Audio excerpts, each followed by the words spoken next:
Hello everyone, this is LJ Tumolva and welcome to my vlog and we have another random episode here. So, bago tayo magumpisa, mag-intro muna tayo.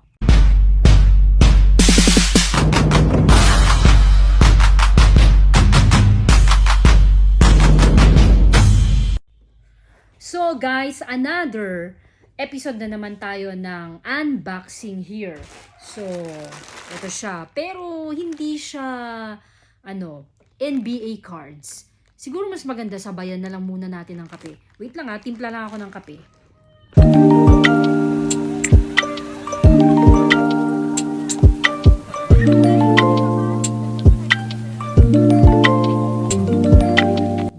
Okay, so, we're back. Meron na tayong kape. Mainit-init pa. Ang sarap talaga magkape. Grabe.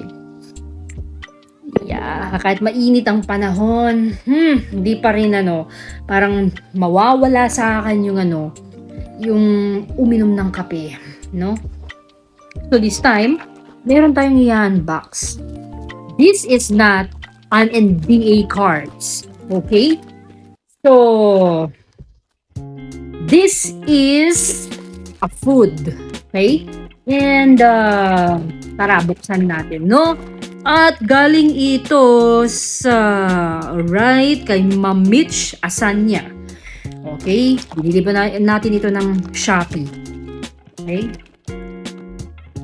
Shoutout sa'yo, Ma'am Mitch Asanya. Okay? Alright, so ito na siya. Tan-tan-tan-tan-tan. So, this is Tao Kay Noy. Ang Tao Kay Noy po ay isang I think this is a fried seaweed. Okay, this is a seaweed na galing sa Thailand. Okay, this is a fried seaweed na galing sa Thailand. Okay. Yan. Actually, na-curious ako na bumili nito kasi nga there is a story behind this food, seaweed, crispy seaweed. Okay? Meron kasing story itong crispy seaweed na to eh. Alam niyo ba kung sino ang founder nito? Si Top Itipat. Okay? Top Itipat. Isang batang naging billionaire sa Thailand. Yan. So, kung gusto nyong malaman yung story ni Top Itipat, the young billionaire from Thailand, is panoorin nyo yung The Billionaire. Ewan ko kung available siya sa YouTube. Kasi yung napanood ko is Pinoy version na animated. So, bali kasi si Top Itipat, story nito sabihin ko lang. So, si Top Itipat kasi, isa siyang game addict, So, ang kinaadikan niya na games is, I think, the EverQuest na sinasabi.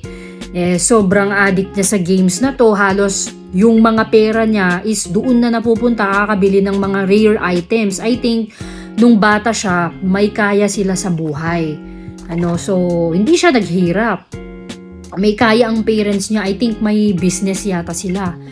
So, ayun, yung mga pera niya is napupunta sa video game, okay? Parang kumbaga sa Clash of Clans, meron ka rin mga rare items or mga items na binabayaran doon or kailangan mong bumili ng gems para ma-boost yung mga yung parang pagbi-build mo ng mga something na kailangan para lumakas yung puwersa mo, diba? So, ganoon din ang ginagawa niya sa EverQuest. Pinagkakagastusan niya yung account niya sa video games. Pero, eto dahil sa pagiging addict niya, pinagkakitahan niya din ito.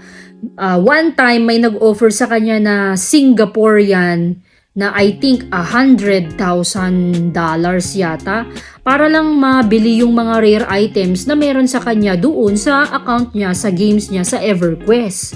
And then after that, ayun, hanggang sa nagkasunod-sunod na yata yung bumili sa kanya ng mga rare items, hanggang sa nakaipon ata siya. Pero dumating yung time na nagkaroon ng problema yung family niya financially. Bali, bumagsak yata yung negosyo ng parents niya kung di ako nagkakamali. At meron pa silang utang na milyon na hindi nababayaran. Ayan, so ayun, problemado yung family niya. Ang ginawa niya, dahil nakaipon naman siya, nagtry siya ng entrepreneurship. Nagbenta siya ng kape sa kanilang university pero hindi siya naging patok. I think, ano pa yung mga trinay niyang business? Nung hindi pumatok yun, trinay niya ang fried na chestnuts, no? Which is, I think, pumatok. Pero nagka-problema pa rin siya sa mga customer dahil sa location niya sa loob ng mall. And then after that, nung nakakita siya ng pagkakataon na mailipat yung location niya sa loob ng mall, dahil may papaalis na isang stall doon, kinuha niya yon. And then yung fried chestnut niya pumatok sa mall. Kaso nga lang, may naging problema na naman. Parang pinagbawalan na yata siya sa loob ng mall kasi nga yung usok ng chestnuts na pinaglulutuan niya is nakakasira ng aircon. So, ayun, doon siya sa labas. Pinalabas siya. Until na, ayun, parang nagkaroon siya ng, parang financially problem na, na nag-challenge sa kanya. Tapos one time, nag-dinner yata sila ng jowa niya. Then yung jowa niya, inintroduce sa kanya ang fried seaweed. Tapos sabi niya, marami na ba sa market ang fried seaweed? Sabi niya, meron naman, sabi ng jowa niya, pero hindi pa to masyado sikat. So ang ginawa niya, nag-experiment sila ng jowa niya kasama yung mga I think may mga kasama rin silang mga friends, nag-experiment sila ng ng mga fried seaweed. Yun. Until na doon nag-umpisa ang tinatawag na seaweed empire ni Top Itipat. Okay? So if you want to know the whole story, panoorin nyo lang sa YouTube, Okay, so doon nagsimula. Pero nung nag-experiment siya nito, marami pa siyang kinaharap na challenges, Okay, pero actually doon talaga nag-umpisa yung seaweed empire ni Top Itipat, the young billionaire of Thailand, kumbaga parang siya naman yung kumbaga sa Filipino version siya si Josh Mojica yung nagpasikat ng kangkong chips. So, ako lang naman kasi, na-curious lang naman ako dito sa kaya nga na-curious ako dito sa seaweed. Kasi, kumakain rin ako ng mga, yung mga seaweed na parang, I think parang Korean yata na meron dyan sa mga Save More, sa mga groceries, meron na din dyan sa mga stalls sa amin. Ngayon, ito, na-curious ako. Pero I think parang mas mas makapal compare sa seaweed na kinakain ko na kulay puti yung wrapper, no? So this time, magkaroon nga tayo sana ng review nito. So, ayan. Tikman natin. So kung curious din kayo na tikman ang Tao Kay Noi seaweed, crispy seaweed ni Top Itipat, bili kayo sa Shopee. Okay? So, tingnan natin kung magugustuhan natin. So, ito yung binili ko. Tao Kay Noi, spicy flavor ito, Spicy flavor. And, tingnan natin kung magugustuhan ito, Yan. Try natin. Sarap ng amoy. Ay. Seaweed na seaweed, so ganito siya. Tikman natin.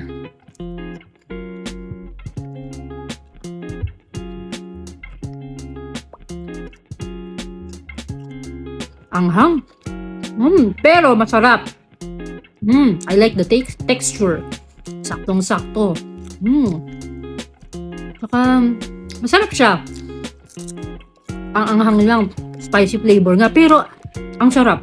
Ang sarap, promise. Hindi ka magsisisi na na bibili kayo nito. Ang sarap.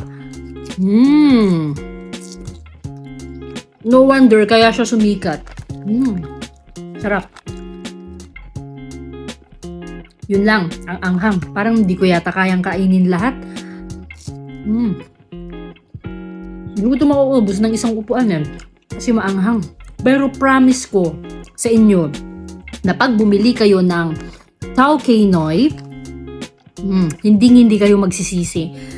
Ang sarap. Delicious. Hindi kayo magsisisi. Tsaka parang appetizing siya. Pwede siyang maging appetizer. Sarap.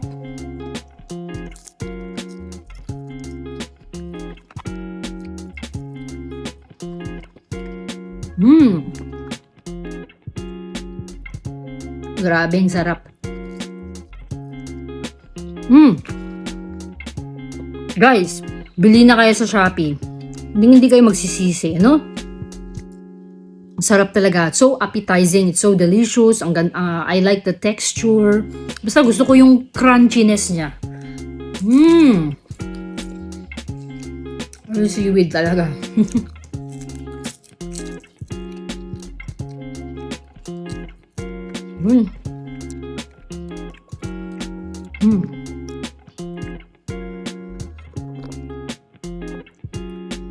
Ayan. So hindi lang tayo magva-vlog ngayon na parang mag-a-unpack. At saka of course, hindi lang tayo yung kakain. At hindi lang tayo magkakaroon ng mini review. Of course, syempre, pag-uusapan naman natin ngayon kung how to be successful in life like Top Itipat, the young billionaire of Thailand. So, last time, nakapag-vlog na naman ako ng how to become successful, di ba?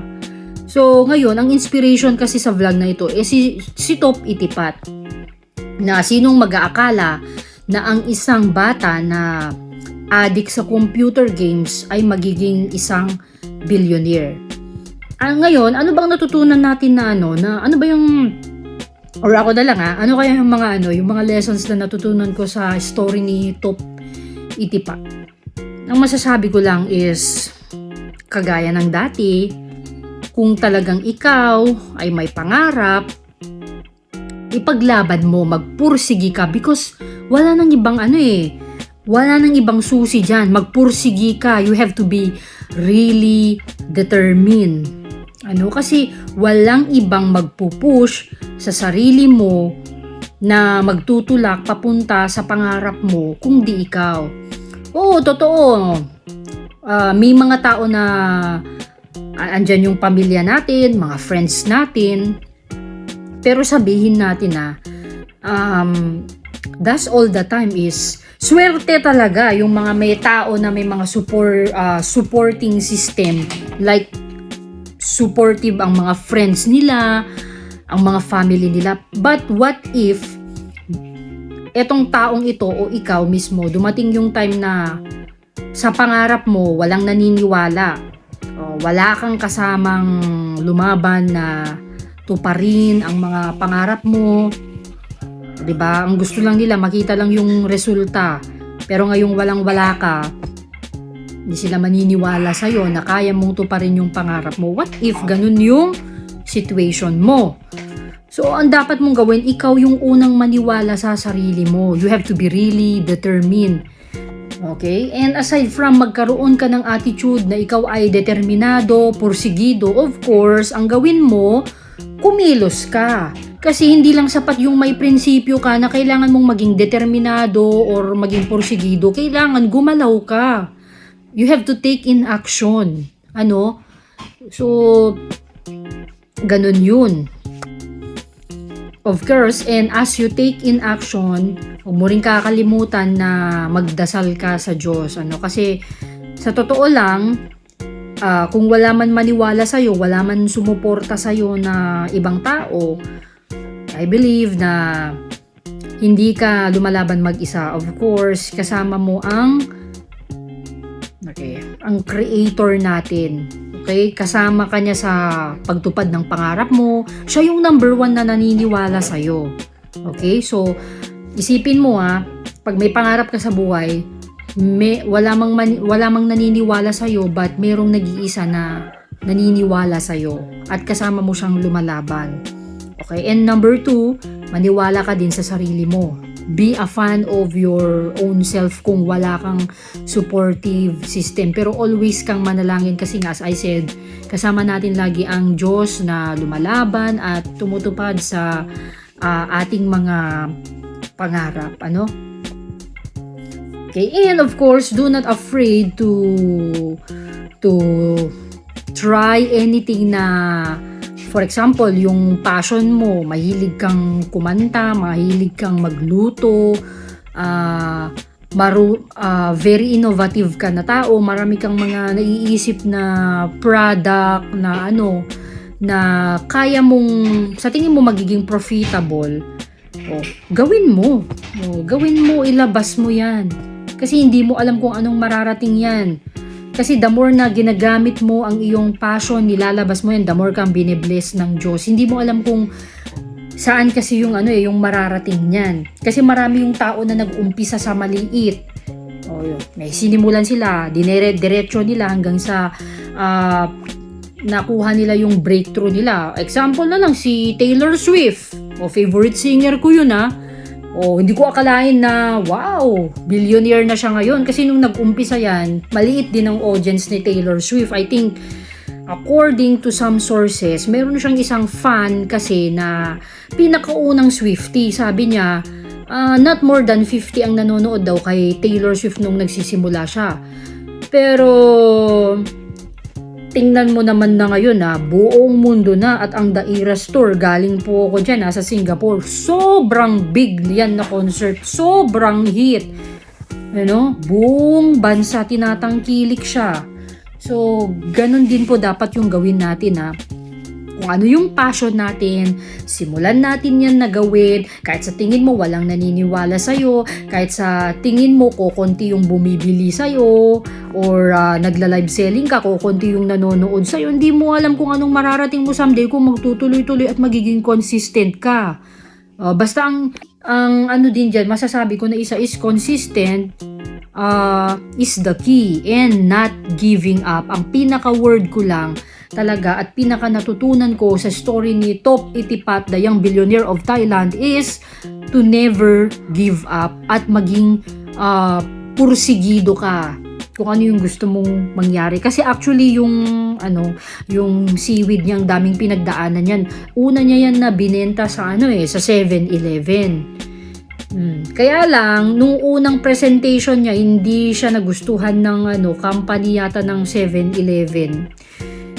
I think for more detail kung bakit yung unang presentation niya is nag-fail, ang tawag niyan is panoorin nyo na lang sa ibang YouTube, pero ang alam ko hindi nila nagustuhan yung packaging.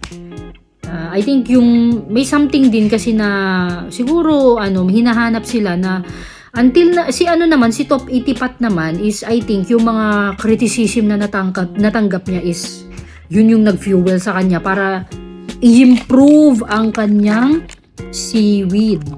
So yun, in-improve niya uli, bumalik siya ng 7-Eleven. Yan, pinatikim niya uli sa mga doon, nagtatrabaho hanggang sa nagustuhan nila, hanggang sa yun, sila na mismong kumontak sa kanya para mag-supply sa kanya ng para mag-supply siya sa sa 7-Eleven, So ayun, yun yung story ng Tao Kay Noy. Kaya napabili ako nito kasi seaweed product ito ng isang billionaire, So he's really an inspiration talaga. So saka isa pa, wag mong sabihin na wala kang mararating sa buhay. Kung sinasabi nila sa'yo na wala kang mararating sa buhay kasi puro ka video game tambay ka lang dyan, hindi totoo yan. Meron kang mararating as long as magpursigi ka, ihanap mo lang yung sarili mo kung saan ka pwedeng magtagumpay, sa pagluluto man yan, sa pagtitinda man yan, sa pagrarap, o kaya sa